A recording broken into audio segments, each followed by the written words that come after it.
America is the richest and most powerful country in history, but America's rise to number one was actually quite unexpected. In fact, most of North America was ignored for more than 100 years after it was discovered. Here's a map that was made right before Christopher Columbus discovered America. The Vikings said they had discovered an island somewhere over here, but no one realized that it was actually a continent. So Columbus believed that he could find a trade route to Asia by sailing west. But actually, he found some islands in the Caribbean. See, Columbus didn't find the spices he was expecting, but he still believed that he was close to India. So he called the natives Indians, got some goodies, and took them back to the king and queen of Spain. Hey, your majesties, I just got back from Asia. Great. Where are the spices? Well, we haven't found the spices yet, but they've got lots and lots of gold now. You're talking. Columbus, go back, tell them. All to be Christians and bring back that gold a few.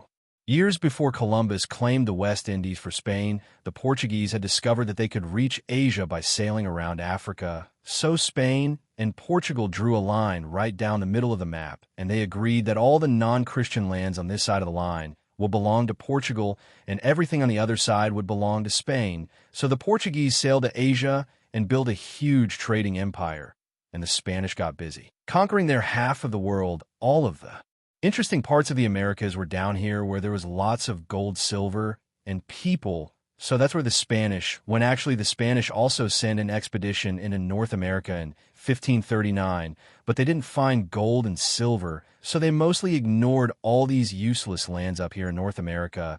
The English actually sent an explorer to North America, while the Spanish were still exploring the islands in the Caribbean. That was 16 years before the Spanish discovered Florida, but after that, the English waited almost 100 years before they tried to colonize America. England's first colony was established at Roanoke, North Carolina in 1585, but the same year England got busy fighting a war with Spain, and that colony mysteriously disappeared. So they tried again at Jamestown, and this time it worked. Next to the Pilgrims arrived in Plymouth. The Pilgrims were strict Christians who outlawed bad stuff like gambling and celebrating Christmas. Soon, lots and lots of people were coming to America, and before long the East Coast was covered with British colonies. Meanwhile, the French were busy claiming all the land in the middle of North America. Now it's 1754, and it's time for a war to figure out who really owns what. In America, New France has a population of about 60,000 people. So they team up with some Indian tribes to help them fight. That's why it's called the French and Indian War. The British colonies have a population of more than 1 million people, and they also team up with some Indian tribes. Or do you think one? That's right, the British beat the French at the same time. There was also a big war back in Europe, and when it was over, it was time to redraw the map. France gave half of Louisiana to Spain before the war was over to make sure Britain didn't get it. Then, after the war, France had to give the other half of Louisiana to Britain. France also had to give Canada to Britain. Now, Britain had lots of land in America, but Britain had also spent lots of money on the war. And now they needed money. Hey, colonies, you know, that expensive war. We helped you win. Yeah. Thanks for the help. Sure, no problem. By the way, we're going to start collecting lots and lots of taxes to pay for all the help we give you. Well, you never help us. We're the ones who are always helping you. And how can you tax us if we don't get a vote? The colonists weren't happy with the new taxes, and the disagreement turned into a fight, and from fight into a revolution. On the 4th of July, 1776, the Americans declared their independence from Great Britain, and that was the beginning of the United States of America.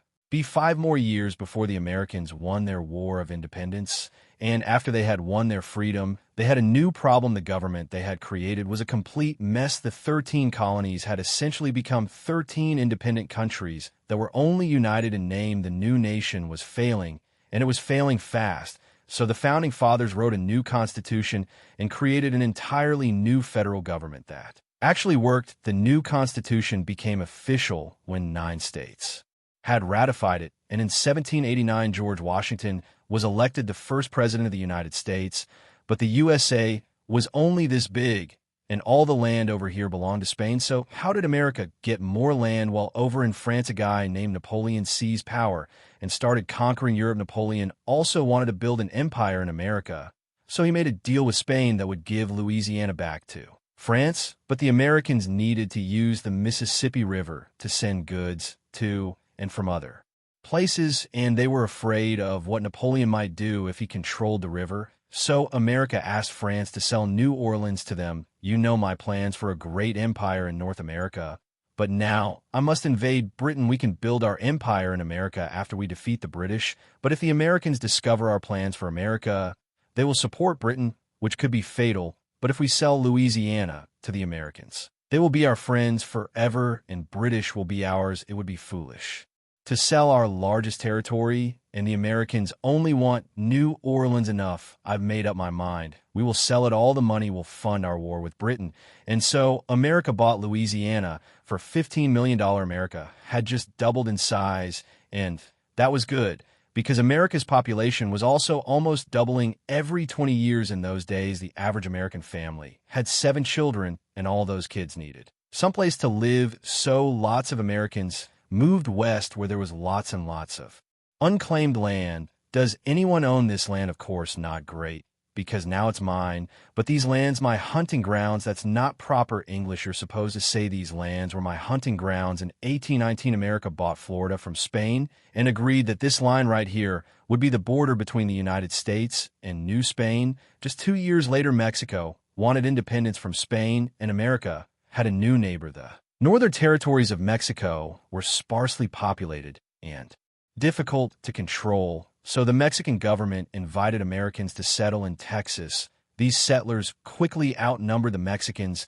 and before long the Texans broke free from Mexico and created their own independent republic. Yay, we want to join the USA. Do you have slaves? Yes, we do, and we're proud of it. Sorry, we don't need any more slave states. Hey guys, I'm president now, and this is ours. In 1845, the United States changed its mind and let the Republic of Texas join. The Union disputes over the border of Texas led to a war with Mexico. At the end of the war, the United States paid Mexico $15 million and took the northern parts of Mexico that President Poole wanted. Just 5 years later, the United States also bought another piece of land from Mexico for $1 million. Meanwhile, the British agreed to let the Americans have all of the Oregon territory below this line as long as the British could have everything above the line. And so in just 50 years of great luck and one ugly war with Mexico, America now stretched from sea to sea, and now there was nowhere left to expand unless, hello, Uncle Sam, I found an island in the middle of the ocean. Can I claim it for the USH? We might need that for World War II. Does anyone live there? No, sir. Is it covered in bird droppings? Yes. Sir, congratulations, son. You're standing on us soil. Actually, sir, I wouldn't call this soil. By the way, the Guano Island Act is still a law. So if you're tired of paying way too much for rent, go find yourself an island to occupy. Wow. Everything is great.